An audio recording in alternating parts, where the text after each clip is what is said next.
ಈಗ ಮುನಿ ಮಹಾರಾಜರು ತಮ್ಮ ಆಶೀರ್ವಚನ ನೀಡ್ತಾರೆ.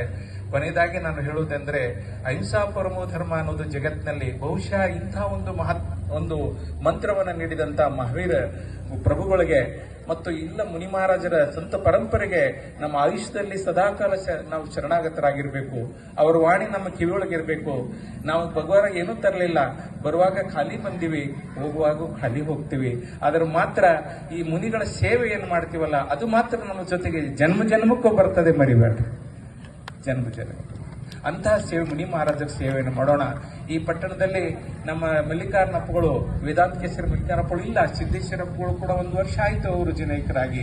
ಆದರೆ ಅಂತಹ ಮಹಾತ್ಮರ ಹತ್ರ ಗುಣಧರಾನಂದಿ ಮಹಾರಾಜರು ಬರ್ತಿದ್ರು, ಶಾಂತಿ ಸಾಗರ ಮಹಾರಾಜರು ಬರ್ತಿದ್ರು. ಯಾವ ಮತಪಂಥಗಳ ಭೇದವಿಲ್ಲದೆ ಈ ಭಾಗದಲ್ಲಿ ಎಲ್ಲರಿಗೆ ಶಾಂತಿಯ ಸಂದೇಶವನ್ನು ನೀಡಿದಂತಹ ಆ ಸಿದ್ದೇಶ್ವರಪ್ಪಗಳವರು ಹಾಗೂ ವಿದ್ಯಾಸಾಗರ ಮಹಾರಾಜರು ಈ ಭಾರತಕ್ಕೆ ಆದರ್ಶರಾಗಿದ್ದಾರೆ, ನಮ್ಮೆಲ್ಲರಿಗೂ ದೈವಿ ಪುರುಷರಾಗಿದ್ದಾರೆ. ಅಂಥವರ ಬಾಳಿನ ಬೆಳಕಿನಲ್ಲಿ, ಜ್ಞಾನದ ಬೆಳಕಿನಲ್ಲಿ ನಾವು ಬದುಕಬೇಕು.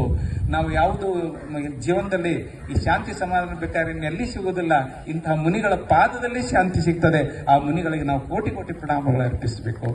ಕೊನೆಯದಾಗಿ ಮತ್ತೆ ನಿಮ್ಗೆ ಗೊತ್ತಿರಬಹುದು, ಮುನಿ ಮಹಾರಾಜರು 3 ಜನ ಸೋದರರು, ಆ ಬಳಿಕ 2 ಸೋದರಿಯರು.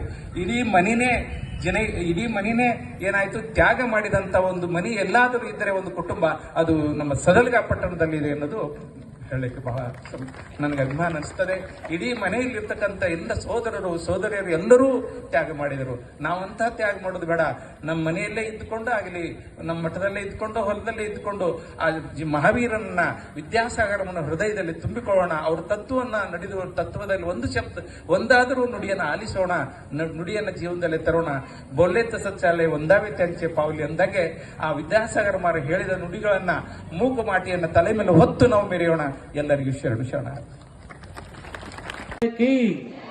ಸ್ವಲ್ಪ ನಿಂತಂತವರಲ್ಲಿ ಸವಿನಯ ಪ್ರಾರ್ಥನೆ. ಇದು ಶೋಕ ಸಭಾ ಇದೆ, ನಿಂತ್ಕೊಳ್ಬೇಡ್ರಿ, ಮುಂದೆ ಬಂದು ಕೂತ್ಕೊಳ್ಳಿ ಎಲ್ಲರೂ.